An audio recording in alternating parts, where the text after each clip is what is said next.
Ayer mi hija entró a mi pequeña casa en los suburbios de Monterrey, cargando un bolso de diseñador y un ramo de lirios blancos. Los puso sobre la mesa de la cocina, me abrazó y preguntó con una sonrisa radiante: «Mamá, ¿los 20,000 pesos mexicanos que te envío todos los meses son suficientes? ¿Estás feliz?». Mi corazón se detuvo. En los últimos 6 meses había sobrevivido con donaciones de alimentos de la iglesia y ayuda de los vecinos. Lo peor no fue descubrir el dinero desviado, sino ver la sonrisa en el rostro de mi yerno al fondo, sabiendo exactamente lo que había hecho. Pero antes de continuar, asegúrate de estar suscrito al canal y escribe en los comentarios: ¿desde dónde estás viendo este video? Nos encanta saber hasta dónde están llegando nuestras historias. Mi nombre es Elena Soto, tengo 65 años y vivo en una casa sencilla en el barrio de Cumbres. Pasé toda mi vida trabajando como maestra de primaria, criando sola a mi única hija, Fernanda, después de que mi esposo falleciera hace casi 20 años. Nunca fuimos ricas, pero vivíamos con dignidad. Mi pensión cubría las necesidades básicas, hasta que una enfermedad autoinmune complicó mi salud y los medicamentos comenzaron a consumir casi todos mis ingresos. Fernanda siempre fue brillante. Se graduó de medicina, se especializó en cirugía plástica y hoy, a sus 38 años, es dueña de una clínica reconocida. Se casó hace 5 años con Javier, un empresario del ramo de cosméticos que siempre me trató con una distancia educada que yo atribuía a la timidez. Mi hija vivía una vida de lujo que yo solo conocía por los relatos entusiastas que me traía en sus visitas cada vez más raras. A principios de año, cuando mi condición empeoró, Fernanda prometió ayudarme económicamente. «Mamá, voy a depositar 20,000 pesos mexicanos todos los meses en tu cuenta. No quiero que te preocupes por nada», dijo, abrazándome fuerte. Recuerdo haber llorado de gratitud y alivio. En los primeros 2 meses, el dinero realmente apareció. Pude pagar los medicamentos caros, contratar a una señora de limpieza e incluso hacer pequeñas reparaciones en la casa. Pero luego, sin explicación, los depósitos se detuvieron. Intenté llamar a Fernanda varias veces, pero rara vez contestaba. Cuando lograba hablar con ella, la respuesta era siempre la misma: «Disculpa, mamá, ando tan ocupada en la clínica. Javier me dijo que se está encargando de las transferencias. ¿No estás recibiendo el dinero?». ¿Cómo podría decirle a mi hija que su marido estaba mintiendo? ¿Que estaba comiendo lo que mis vecinos amablemente traían? ¿Que la iglesia de Guadalupe me estaba dando despensas semanales? El orgullo me impedía revelar mi situación, así que solo respondía: «Sí, todo está bien, hija».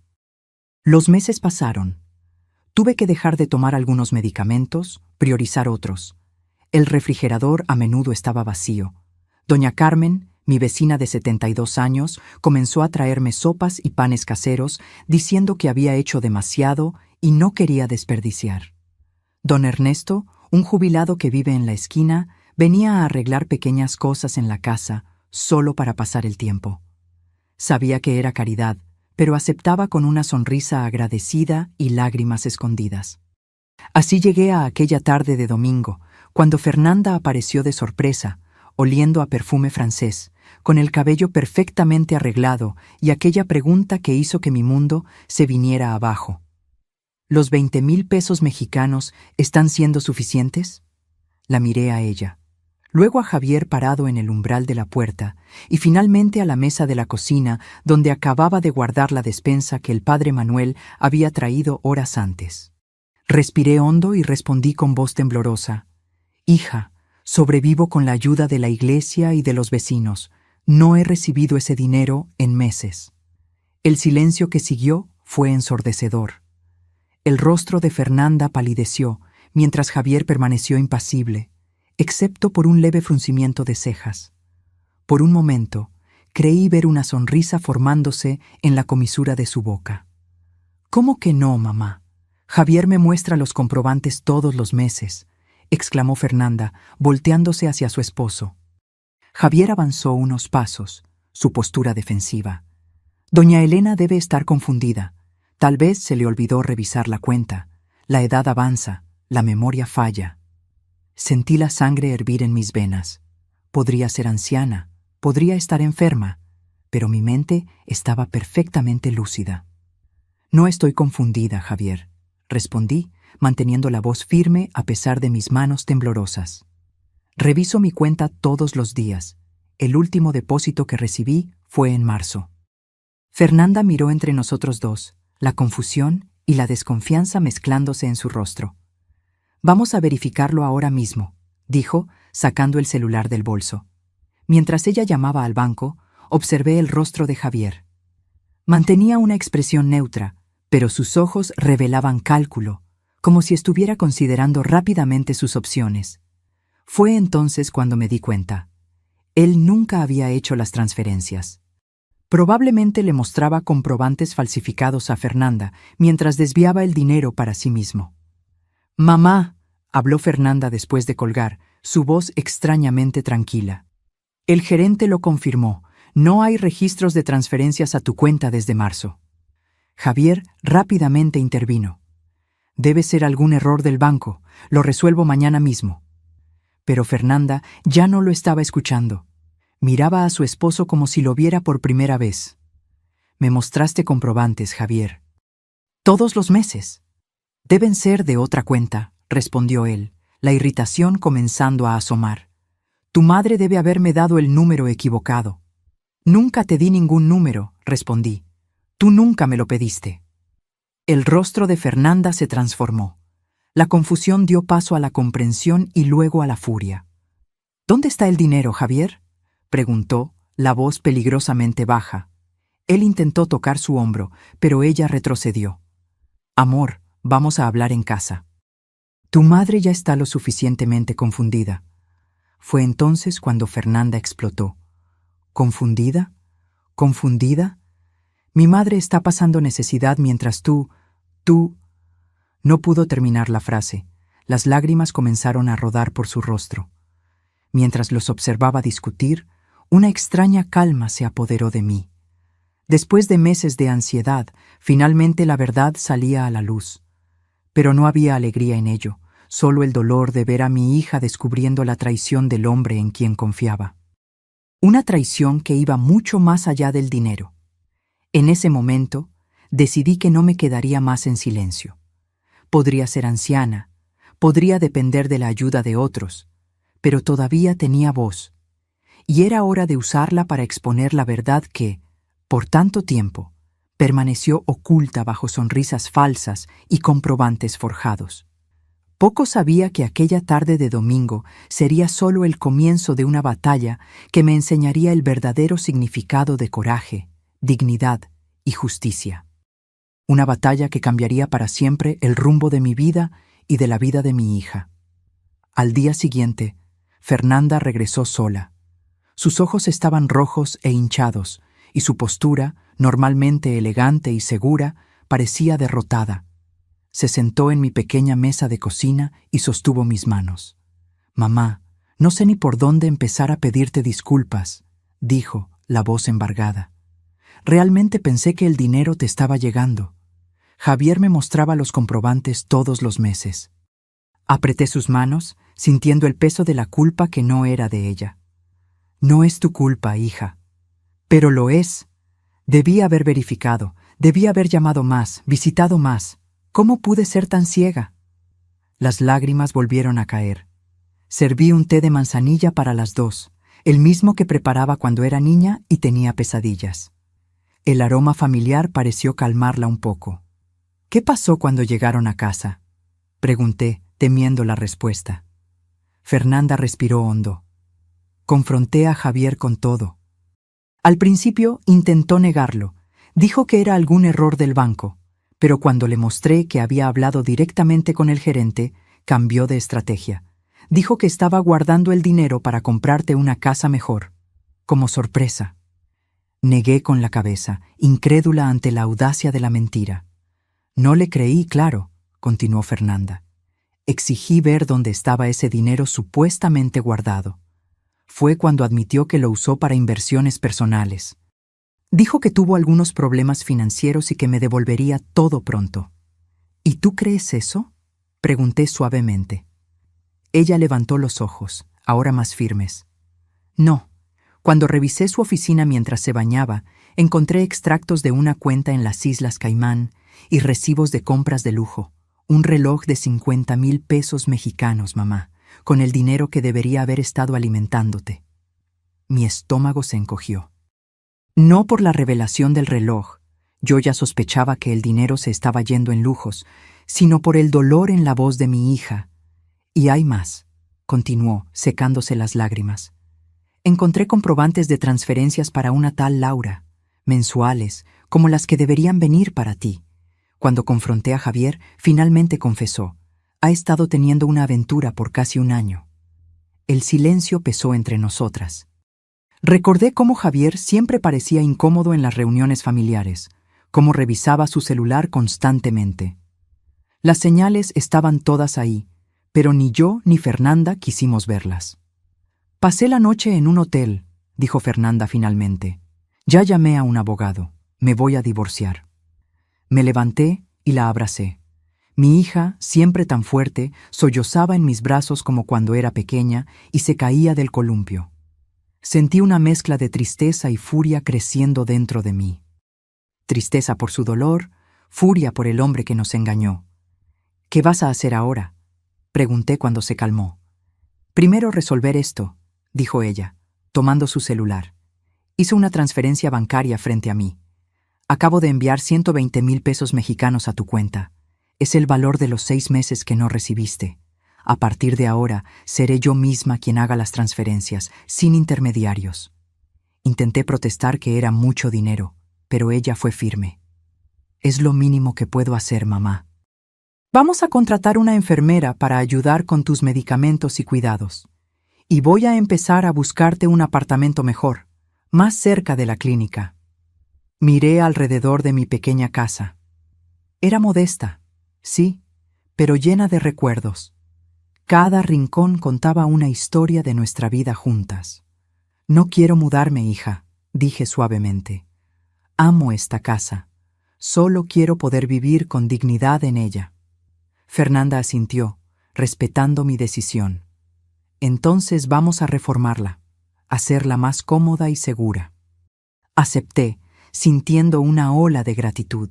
A pesar de todo, tenía una hija maravillosa que, incluso en medio de su propio dolor, pensaba en mi bienestar. ¿Y qué hay de Javier?, pregunté. Su rostro se endureció. No solo quiero el divorcio, mamá, quiero justicia. Él cometió un crimen contra ti, desvío de dinero, falsificación de documentos. Mi abogado dijo que tenemos un caso sólido, no solo para el divorcio, sino para un proceso criminal. Sentí un escalofrío. ¿Un proceso criminal? ¿Eso no va a ser muy agotador para ti, hija? Probablemente, admitió. Pero no puedo dejar que esto pase. No es solo por el dinero, es por lo que hizo. Dejó a mi madre pasando necesidad mientras mantenía a una amante y compraba relojes de lujo. Su voz se quebró. ¿Cómo pude casarme con un hombre así? Personas como Javier son expertas en ocultar quiénes realmente son, respondí, recordando casos similares entre mis antiguas colegas maestras. No te culpes por haber sido engañada. Pasamos el resto de la tarde planeando los siguientes pasos. Fernanda llamó a su abogado, quien recomendó que yo también contratara un representante legal. Él me indicó a la licenciada Patricia Gómez, especialista en Derecho del Adulto Mayor. 2 días después, estaba en el despacho de la licenciada Patricia Gómez, una mujer de unos 50 años con ojos perspicaces y un aire de eficiencia. Escuchó atentamente mientras relataba todo lo que había sucedido. Doña Elena, dijo al final, lo que hizo su yerno configura delito de fraude y potencialmente violencia patrimonial contra el adulto mayor, que tiene penas agravadas por la Ley de los Derechos de las Personas Adultas Mayores. Tenemos un caso muy fuerte. No quiero causarle más sufrimiento a mi hija, respondí titubeante. Entiendo su preocupación, dijo la abogada amablemente. Pero piense en lo siguiente. Si no hay consecuencias, el señor Javier puede hacer lo mismo con otras personas vulnerables. Además, un proceso puede ayudar a su hija a recuperar parte del dinero en el divorcio. Pensé en los meses de humillación, En las noches en que me quedé despierta preocupada por cómo pagaría los medicamentos del mes siguiente, en las veces que acepté la ayuda de los vecinos sintiéndome una carga. Pensé en mi dignidad herida. Sigamos adelante, decidí finalmente. No por venganza, sino por justicia. La licenciada Patricia Gómez sonrió. Lo haremos de la forma correcta. Y doña Elena, quiero que sepa que su coraje al decir la verdad ese domingo pudo haber salvado a su hija de años de engaño. A veces, las verdades más dolorosas son también las más necesarias. Salí del despacho sintiéndome más ligera que en meses. El camino por delante sería difícil, pero finalmente ya no estaba sola en él. Tenía a mi hija de vuelta, tenía una abogada competente y, sobre todo, tenía la verdad de mi lado. Mientras esperaba el autobús para volver a casa, mi celular sonó. Era doña Carmen, mi vecina. Elena, ¿estás bien? Acabo de ver a Javier saliendo de tu casa. Parecía furioso. Mi corazón se aceleró. No le había contado a Fernanda que todavía tenía la llave de repuesto que les di cuando me operaron el año pasado. Le agradecí a doña Carmen y colgué, llamando inmediatamente a Fernanda. Javier estuvo en mi casa, dije tan pronto como contestó. ¿Qué? Voy a llamar a la policía ahora mismo. Espera, hija, necesito verificar primero si hizo algo. Contra las protestas de Fernanda, le pedí al conductor del autobús que me dejara en la parada más cercana a mi casa. Caminé rápidamente por la calle familiar, el corazón latiendo desacompasadamente en mi pecho. Al acercarme, noté inmediatamente que algo andaba mal. La puerta principal estaba entreabierta, balanceándose ligeramente con la brisa de la tarde.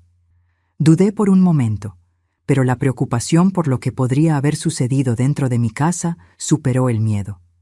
Empujé la puerta lentamente y entré. Lo que vi hizo que mi sangre se congelara. Mi pequeña sala estaba completamente revuelta.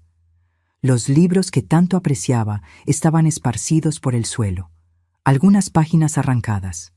Las fotos familiares que adornaban las paredes habían sido arrojadas al suelo, vidrios rotos por todas partes. El sofá estaba rasgado, como si alguien hubiera atacado el tapizado con un cuchillo. Pero lo peor estaba en la cocina. En grandes letras rojas, Javier había escrito en la pared: «Vieja ingrata, te arrepentirás». Mis piernas flaquearon. Me senté en la única silla que permanecía intacta, mirando la destrucción a mi alrededor. Lágrimas silenciosas rodaron por mi rostro. No eran solo objetos rotos. Eran recuerdos, pedazos de mi vida esparcidos como si no valieran nada. Llamé a Fernanda con las manos temblorosas. En menos de 20 minutos llegó acompañada de 2 policías. Su rostro palideció al ver el estado de la casa. «Mamá», susurró, abrazándome fuerte. Los policías fotografiaron todo, tomaron mi declaración. «Señora, esto es un delito de amenaza e invasión de domicilio, además de daño a la propiedad», dijo el mayor de ellos. «Recomendamos encarecidamente que presente una denuncia formal y solicite una orden de restricción». Fernanda asintió vehementemente. «Vamos a hacer eso ahora mismo, y tú te vienes a mi casa hoy». Miré alrededor, a lo que quedaba de mi pequeño refugio. «No, hija, si me voy ahora, es como si él hubiera ganado, me quedaré». «Pero mamá, él te amenazó, no es seguro». «Su hija tiene razón, señora», intervino el policía. «Al menos hasta que se le conceda la orden de restricción». A regañadientes, accedí a pasar algunos días en casa de Fernanda. Mientras recogía algo de ropa en el dormitorio, el único cuarto que Javier aparentemente no tuvo tiempo de destrozar, me prometí a mí misma: no dejaría que el miedo me dominara. Aquella amenaza en la pared no sería la última palabra en esta historia. En la estación de policía presentamos la denuncia formal. El comisario, después de escuchar toda la historia, añadió el delito de violencia patrimonial contra el adulto mayor a las acusaciones. «Doña Elena», dijo seriamente, «lo que le pasó es más común de lo que imagina. Muchos adultos mayores sufren abuso financiero de personas cercanas y nunca denuncian por vergüenza o miedo». Sus palabras resonaron profundamente. ¿Cuántas personas de mi edad estarían sufriendo en silencio como yo sufrí durante meses? ¿Qué puedo hacer además del proceso?, pregunté. Usted ya hizo lo más importante. Habló. Rompió el silencio. Pero si quiere hacer más, existen grupos de apoyo a adultos mayores víctimas de violencia. Su experiencia puede ayudar a otros a encontrar coraje. Esa noche, acostada en el cuarto de huéspedes del apartamento de Fernanda, reflexioné sobre todo lo que había sucedido. En solo 3 días, mi vida había dado un vuelco. El descubrimiento de la traición de Javier, el proceso inminente, mi casa vandalizada. Era como si un huracán hubiera pasado por mí, pero extrañamente, en medio del caos, sentí una claridad que no experimentaba hacía mucho tiempo. Tal vez era porque finalmente la verdad estaba expuesta, o tal vez porque, a mis 65 años, estaba finalmente reaprendiendo a luchar por mis derechos. En la oscuridad del cuarto, me hice una promesa a mí misma. Transformaría aquella experiencia dolorosa en algo significativo. No solo para mí y para Fernanda, sino para todos los adultos mayores que, como yo, ya fueron silenciados y explotados por aquellos que deberían protegerlos. La batalla apenas estaba comenzando, pero por primera vez en meses no me sentía derrotada, me sentía lista para luchar. Las semanas siguientes fueron un torbellino de emociones y actividades. Fernanda insistió en que continuara en su casa hasta que la mía fuera completamente restaurada y se instalara un sistema de seguridad. Mientras tanto, los procesos judiciales comenzaron a tomar forma. La licenciada Patricia Gómez, mi abogada, se transformó en una aliada acérrima. Meticulosa en cada detalle, reunió pruebas que fortalecieron nuestro caso. Extractos bancarios mostrando las transferencias que Javier hacía a su amante usando el dinero que debería ser mío, los comprobantes falsificados que le mostraba a Fernanda y fotografías de la destrucción que causó en mi casa. Doña Elena, cada detalle cuenta, explicó ella durante una de nuestras reuniones. Estamos construyendo no solo un caso de fraude, sino también de violencia patrimonial contra el adulto mayor y daños morales. Quiero que el juez vea exactamente por lo que usted pasó. El divorcio de Fernanda corría paralelamente a mi proceso. Su abogado, el licenciado Paulo, trabajaba en coordinación con la licenciada Patricia Gómez para garantizar que las evidencias de una acción fortalecieran la otra. Con cada nuevo descubrimiento sobre las actividades de Javier, el escenario se volvía más sombrío. Mamá, descubrimos que también estaba desviando dinero de la clínica, reveló Fernanda un día, el cansancio evidente en su rostro. Pequeñas cantidades de varios pacientes, de forma que yo no lo notara. Pero sumando todo, son más de 300,000 pesos mexicanos en 2 años. La noticia me conmocionó, pero no me sorprendió. Javier había demostrado ser capaz de cualquier cosa por dinero. Ahora lo están investigando por fraude empresarial, continuó ella. Varios pacientes fueron contactados y están furiosos. Mi reputación profesional está en riesgo, mamá. La abracé, sintiendo su cuerpo temblar con lágrimas contenidas. Eres una médica excelente, hija. Tus pacientes lo saben. Cuando todo esto pase, tu clínica será aún más fuerte porque estará basada en la honestidad. Fernanda asintió, secándose las lágrimas. En los últimos tiempos, nuestros roles se habían invertido sutilmente. Ahora era yo quien la consolaba, quien ofrecía fuerza cuando la de ella parecía fallar. La orden de restricción contra Javier fue concedida rápidamente, prohibiéndole acercarse a mí o a Fernanda a menos de 200 metros. Pero eso no significaba que estuviéramos seguras de su influencia. Una tarde, mientras Fernanda estaba en la clínica, recibí una llamada de un número desconocido. Contesté titubeante. ¿Doña Elena? Una voz femenina, joven y nerviosa, sonó del otro lado. Sí, ¿quién habla? Mi nombre es Laura.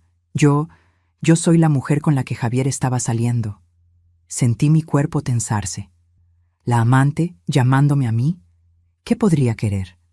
Mire, sé que debe odiarme, pero necesito contarle algunas cosas sobre Javier, cosas que usted y su hija necesitan saber. Concerté una cita con ella en un café cercano al apartamento de Fernanda, informando a mi abogada antes. La licenciada Patricia Gómez insistió en acompañarme, preocupada de que pudiera ser una trampa de Javier. Laura era mucho más joven de lo que imaginé, tal vez 30 años, con cabello rubio y una apariencia de quien no dormía hacía días. Sus dedos tamborileaban nerviosamente en la taza de café mientras hablaba. Conocí a Javier en un evento de cosméticos hace un año.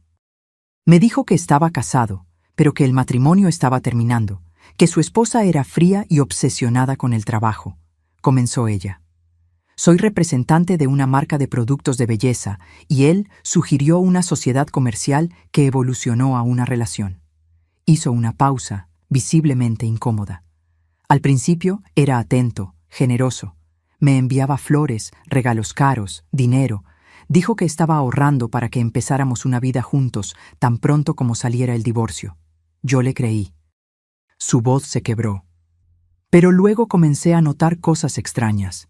Siempre necesitaba dinero prestado, a pesar de parecer rico. Tenía ataques de furia cuando yo cuestionaba algo.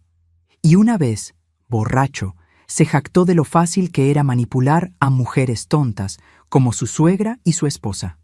La licenciada Patricia Gómez se inclinó hacia adelante. Laura, ¿estarías dispuesta a testificar esto en juicio? La joven dudó, luego asintió. Sí, lo estoy. Porque hay más.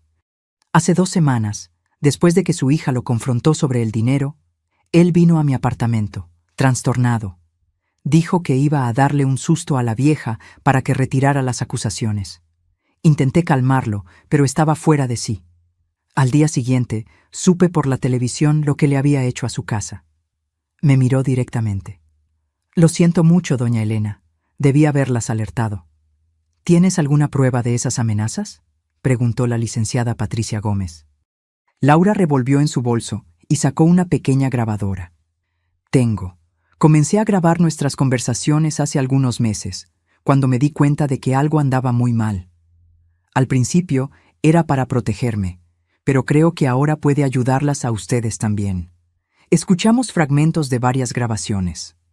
La voz de Javier, que yo conocía como siempre educada y controlada, sonaba irreconocible, agresiva, amenazadora, describiendo en detalle cómo planeaba asustarme para que desistiera del proceso, cómo estaba escondiendo dinero en cuentas offshore para que Fernanda no pudiera reclamar en el divorcio, cómo había falsificado firmas de pacientes para desviar fondos de la clínica.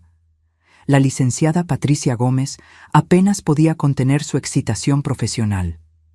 Esto cambia todo. Con estas pruebas podemos solicitar su prisión preventiva por riesgo a la integridad física de testigos. Miré a Laura, que ahora lloraba silenciosamente. ¿Por qué nos estás ayudando? Podrías simplemente haber desaparecido de la historia. Ella levantó los ojos rojos. Porque cuando vi en la televisión lo que le hizo a su casa, me di cuenta de que estaba involucrada con un monstruo. Y porque también soy hija de una madre que crió 3 hijos sola, trabajando como limpiadora. Si alguien le hiciera a ella lo que Javier le hizo a usted, su voz se quebró. Nunca me perdonaría si algo peor sucediera y yo no hubiera intentado impedirlo. Al salir del café, sentí una extraña mezcla de gratitud y pena por aquella joven. Ella también había sido manipulada, usada como pieza en el juego de Javier. Vamos a incluirla como testigo clave, dijo la licenciada Patricia Gómez mientras caminábamos, y enviar las grabaciones inmediatamente al fiscal. Con esto, doña Elena, nuestras posibilidades acaban de aumentar exponencialmente. Esa noche le conté todo a Fernanda. Su reacción inicial fue de rabia, contra Laura, contra Javier, contra el mundo que parecía conspirar para destruir todo lo que ella había construido. Pero a medida que escuchábamos juntas las grabaciones, la rabia dio paso a una determinación fría. «Él no va a salirse con la suya, mamá», dijo, la voz firme. «Ni por lo que te hizo, ni por lo que me hizo a mí, ni por lo que les hizo a mis pacientes. Iremos hasta el final». Esa noche, acostada en la cama, reflexioné sobre cómo la verdad se había desarrollado de maneras que yo jamás podría prever. Lo que comenzó con una simple pregunta: ¿los 20,000 pesos mexicanos están siendo suficientes?, había revelado una telaraña de mentiras mucho mayor y más compleja de lo que imaginaba. Dormí con una certeza. Por más doloroso que fuera enfrentar la verdad, era infinitamente mejor que vivir a la sombra de las mentiras. 2 semanas después, recibí una llamada de la licenciada Patricia Gómez. Su voz desbordaba entusiasmo. «Doña Elena, lo logramos. El juez decretó la prisión preventiva de Javier. Las grabaciones de Laura y las pruebas de amenaza fueron decisivas». Sentí una mezcla de alivio y aprensión. Por un lado, Javier ya no podría amenazarnos. Por otro, la situación acababa de volverse aún más real y seria. «¿Cuándo sucede eso?», pregunté. «Ya fue detenido esta mañana, en su oficina. Por lo que supe, no ofreció resistencia, pero estaba furioso». Mientras absorbía la noticia, el teléfono de casa sonó. Era Fernanda. «Mamá, ¿te enteraste? Javier fue arrestado». Su voz oscilaba entre el alivio y el shock. «Estoy de camino a tu casa. Necesitamos hablar». En menos de media hora, Fernanda llegó. Apenas entró, se desplomó en el sofá, exhausta. «No te imaginas el caos en la clínica, mamá. Periodistas llamando, pacientes preocupados. La noticia se propagó como fuego». Suspiró, pasándose las manos por el rostro. «El socio minoritario de Javier en la empresa de cosméticos me llamó. Parece que Javier también estaba usando dinero de la empresa. Todos están en pánico». Puse una taza de té frente a ella y me senté a su lado. «¿Cómo te sientes con todo esto?». Fernanda fijó la mirada en la taza humeante, aliviada de que ya no pueda amenazarnos, pero avergonzada, humillada. ¿Cómo no me di cuenta del tipo de hombre con el que estaba casada? ¿Cómo permití que te hiciera esto? Hija, personas como Javier son maestros en esconder quiénes realmente son. No solo te engañó a ti, engañó a sus colegas, a sus pacientes, a Laura. Sí, a Laura». Fernanda tomó un sorbo de té. «Sinceramente, no sé si debo odiarla o agradecerle. Si no fuera por sus grabaciones, tal vez Javier todavía estaría suelto, planeando quién sabe qué». Nos quedamos en silencio por unos instantes, cada una perdida en sus pensamientos. «¿Sabes qué es lo más irónico, mamá?». Fernanda finalmente rompió el silencio. «Durante todo nuestro matrimonio, Javier siempre se quejó de que yo trabajaba demasiado, que no le prestaba suficiente atención. Ahora entiendo por qué quería que trabajara menos, para que yo no me diera cuenta de lo que estaba haciendo con el dinero de la clínica». Más tarde ese día, recibimos una llamada del licenciado Paulo, abogado de Fernanda. «El caso está ganando repercusión en los medios», informó. «Ya recibí 3 llamadas de periodistas queriendo entrevistar a doña Elena sobre violencia patrimonial contra adultos mayores». Fernanda me miró, preocupada.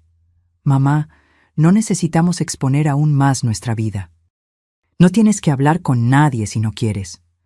Pensé en los meses en que sufrí silenciosamente, en las palabras del comisario sobre cuántos adultos mayores pasaban por la misma situación sin nunca denunciar. Mi caso podría ayudar a otros a encontrar coraje. «Quiero hablar», decidí. No sobre Javier o detalles íntimos, sino sobre la importancia de que los adultos mayores denuncien cuando están siendo explotados. Si mi historia puede ayudar a una sola persona a escapar de lo que pasé, ya habrá valido la pena. Fernanda sonrió, apretando mi mano. «Estoy orgullosa de tu coraje, mamá». La primera entrevista fue para un periódico local, unos días después. La periodista, una mujer de mediana edad llamada Claudia, fue amable y respetuosa. No insistió en detalles sensacionalistas, enfocándose en cómo reconocer señales de abuso financiero contra adultos mayores y en los recursos disponibles para ayuda. «Doña Elena», dijo al final de la conversación, «su historia es poderosa porque rompe el silencio sobre un problema que muchos prefieren no ver. ¿Le importaría si la compartimos con otros medios?». Asentí, y en los días siguientes mi teléfono no paró de sonar. Otros periódicos, programas de radio, incluso una invitación a un programa de televisión. En cada entrevista enfaticé el mismo mensaje. Nadie debería sentir vergüenza de pedir ayuda cuando está siendo explotado, especialmente los adultos mayores. La notoriedad del caso aumentó cuando se descubrió que Javier había engañado no solo a mí y a Fernanda, sino a decenas de pacientes de la clínica y a diversos inversores de su empresa de cosméticos. Lo que comenzó como un caso de violencia patrimonial contra un adulto mayor se reveló como un esquema de fraudes mucho más amplio. En medio de toda esa exposición, recibí una llamada inesperada. Era doña Teresa, la madre de Javier. Doña Elena, su voz sonaba cansada y avergonzada. Sé que no tengo derecho a llamarla después de todo lo que mi hijo hizo, pero necesitaba pedir disculpas. Me quedé sorprendida. Había encontrado a doña Teresa solo algunas veces durante el matrimonio de Fernanda, siempre en eventos formales donde apenas intercambiamos palabras. «Usted no tiene la culpa de las acciones de su hijo, doña Teresa», respondí. «Sí la tengo», insistió, la voz embargada. Yo sabía que Javier tenía problemas con el dinero desde joven. Pequeños robos, mentiras, manipulaciones. Siempre lo encubrí, siempre lo justifiqué, diciendo que era solo una fase. Y ahora comenzó a llorar. Ahora destruyó la vida de tantas personas. Sentí una ola de empatía por la mujer. Doña Teresa, todos cometemos errores en la crianza de nuestros hijos. Nadie nos da un manual. Usted es muy generosa, doña Elena, dijo entre sollozos. Javier está preso, mi marido me culpa, y nuestra familia está siendo humillada públicamente. Después de aquella conversación, reflexioné sobre cómo el mal que Javier causó se extendía mucho más allá de mí y Fernanda. Sus padres, sus colegas de trabajo, pacientes inocentes, todos estaban sufriendo las consecuencias de sus acciones. El proceso judicial avanzaba rápidamente. Con las grabaciones de Laura y las pruebas documentales que la licenciada Patricia Gómez reunió, el caso contra Javier era sólido. Además, la pericia contable de la clínica y de la empresa de cosméticos reveló un rastro de fraudes que hacía su situación aún peor. 3 meses después de la prisión preventiva de Javier, fuimos llamadas para la primera audiencia. Entrar al tribunal fue intimidante. Nunca había estado en un ambiente así, con su formalismo solemne y procedimientos rígidos. Fernanda sostuvo mi mano todo el tiempo, su rostro una máscara de determinación. Javier fue traído esposado, vistiendo un uniforme de presidio que parecía demasiado grande para su cuerpo, ahora visiblemente más delgado. Nuestras miradas se cruzaron brevemente. No vi arrepentimiento en sus ojos, solo una fría hostilidad. Desvió la mirada rápidamente, enfocándose en su abogado. La audiencia fue técnica, con los abogados presentando argumentos y el juez haciendo preguntas ocasionales. Javier permaneció en silencio la mayor parte del tiempo, hablando solo cuando se le preguntaba directamente. Al final, el juez determinó que continuaría preso durante el juicio, citando el riesgo de fuga y la gravedad de los delitos de los que era acusado. La próxima audiencia fue marcada para dentro de un mes. Fue solo el comienzo, explicó la licenciada Patricia Gómez mientras salíamos del tribunal. Pero estamos en el camino correcto. El juez parece entender la seriedad de los crímenes. En los días que siguieron, volví a la rutina de cuidar mi casa, ahora completamente reformada gracias a la ayuda de Fernanda. Las paredes habían sido pintadas, el mobiliario restaurado o sustituido. Ya no había rastros visibles de la invasión de Javier, pero yo todavía cargaba las marcas invisibles de aquella experiencia. En una tarde particularmente difícil, cuando la ansiedad sobre el próximo encuentro en el tribunal me consumía, recibí una visita inesperada. Era don Ernesto, mi vecino que tantas veces me ayudó con pequeñas reparaciones durante los meses difíciles. «Doña Elena», dijo tímidamente en la puerta, «usted ha salido bastante en el periódico y en la televisión. Todos en el barrio están comentando sobre su coraje». Lo invité a entrar y serví café. Conversamos sobre trivialidades hasta que finalmente reveló el verdadero motivo de su visita. «Sabe, doña Elena, cuando usted comenzó a hablar sobre violencia contra adultos mayores, eso me hizo pensar, mi hermana mayor, Lourdes, ella vive con su hijo, y creo que él, creo que está haciendo algo parecido a lo que le hicieron a usted. Él controla todo su dinero, Nunca la deja salir sola, y cuando la visité el mes pasado, ella parecía tan flaca, tan triste. Mi corazón se apretó. ¿Usted ya intentó conversar con ella sobre eso? Él negó con la cabeza. Intenté, pero ella lo niega. Dice que todo está bien, que el hijo la cuida bien, pero yo veo en sus ojos, ¿sabe? El mismo miedo que vi en los suyos antes de que usted denunciara a su yerno. Tomé un papel y anoté el número de la licenciada Patricia Gómez y del comisario que me había atendido. Don Ernesto, dele estos contactos a su hermana. Aunque no los use ahora, al menos sabrá que tiene opciones. Él agradeció, emocionado, y me abrazó antes de irse. Aquella conversación me hizo dar cuenta de que mi historia estaba teniendo un impacto real. Las personas estaban comenzando a reconocer señales de abuso que antes ignoraban o normalizaban. Inspirada por eso, llamé a la licenciada Patricia Gómez al día siguiente. Doctora, quiero hacer algo más. No solo procesar a Javier, sino ayudar a otros adultos mayores que están pasando por lo que yo pasé. ¿Qué tiene en mente, doña Elena? ¿Tal vez un grupo de apoyo? Un lugar donde los adultos mayores puedan hablar sobre sus experiencias y recibir orientación jurídica. Sé que no tengo formación para eso, pero tengo la experiencia y la voluntad de ayudar. Hubo una pausa al otro lado de la línea. Doña Elena, esa es una idea maravillosa. De hecho, tengo una amiga que trabaja en el Centro de Referencia del Adulto Mayor. Puedo hablar con ella sobre una asociación. Usted sería una portavoz poderosa. En la semana siguiente, visité el Centro de Referencia del Adulto Mayor y conocí a Laura, amiga de la licenciada Patricia Gómez y coordinadora del lugar. Ella me recibió entusiastamente, mostrándome las instalaciones y explicando los servicios que ya ofrecían. Doña Elena, su propuesta de un grupo de apoyo específico para víctimas de violencia patrimonial es exactamente lo que necesitábamos.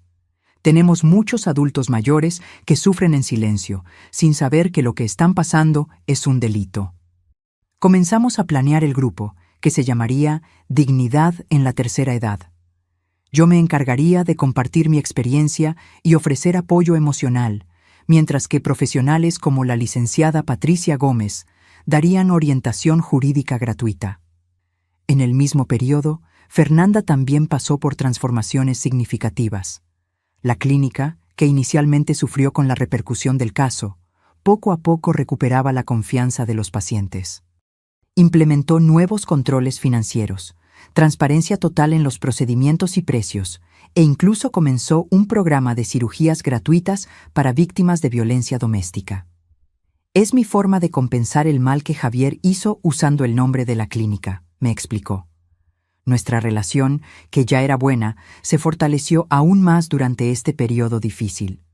Fernanda pasaba casi todos los días en mi casa, a veces solo para tomar un café y conversar.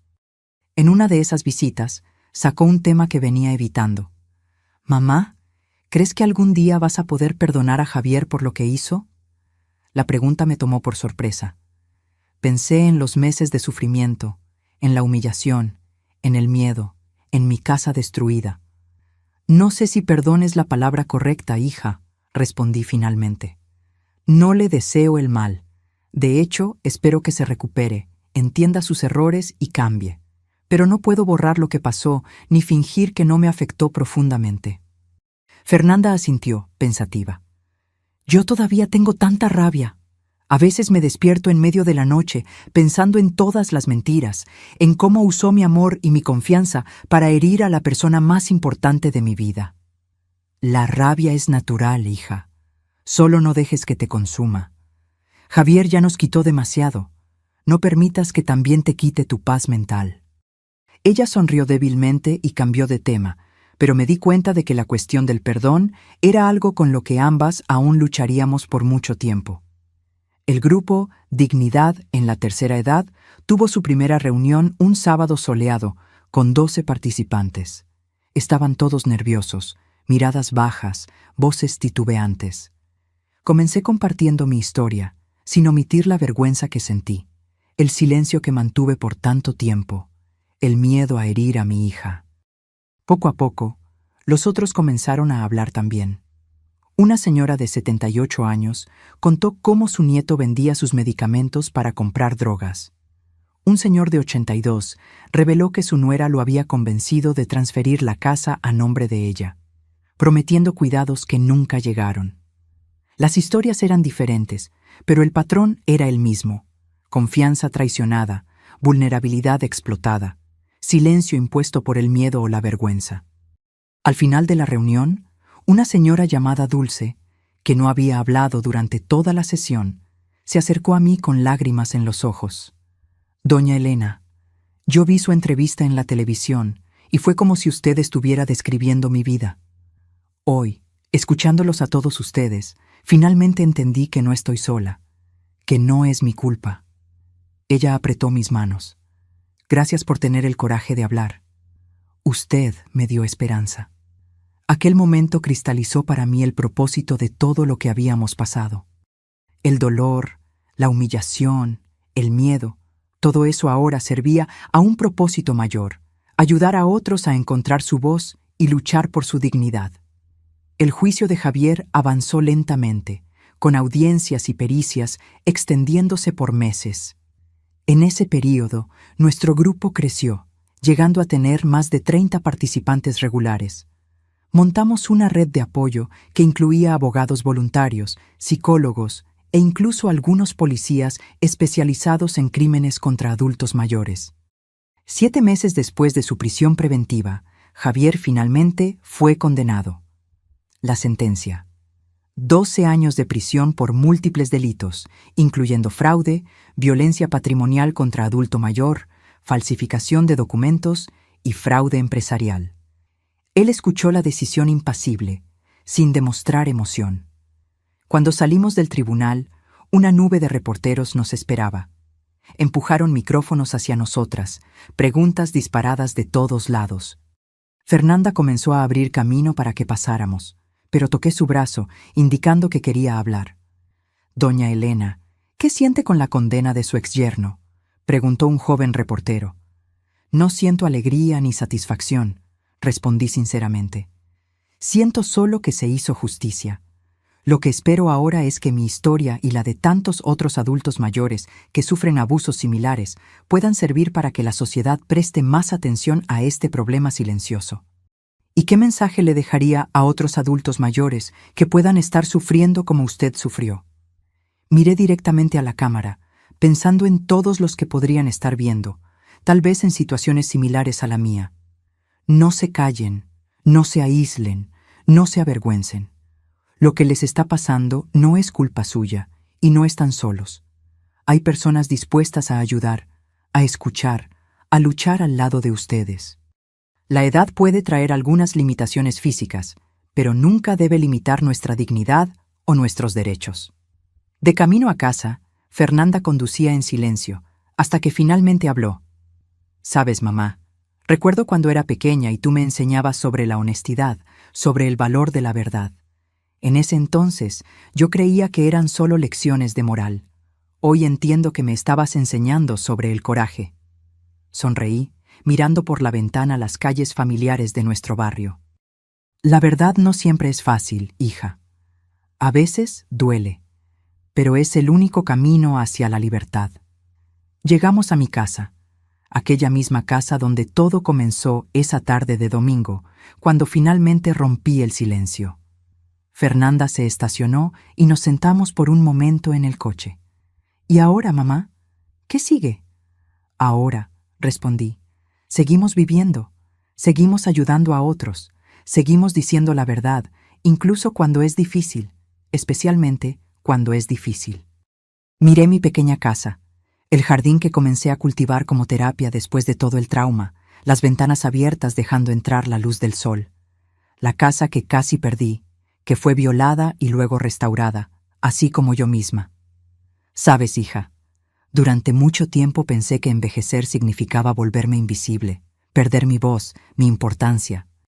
Ahora entiendo que cada arruga, cada cana trae consigo no solo años vividos, sino también sabiduría, resistencia y un tipo especial de fuerza que solo viene con el tiempo». Fernanda apretó mi mano, sus ojos húmedos reflejando los míos. Siempre has sido la persona más fuerte que conozco, mamá. Solo necesitaste una situación extrema para redescubrirlo. Esa noche, sentada en el porche de mi casa restaurada, mirando las estrellas que parecían más brillantes que nunca, reflexioné sobre la jornada que recorrí.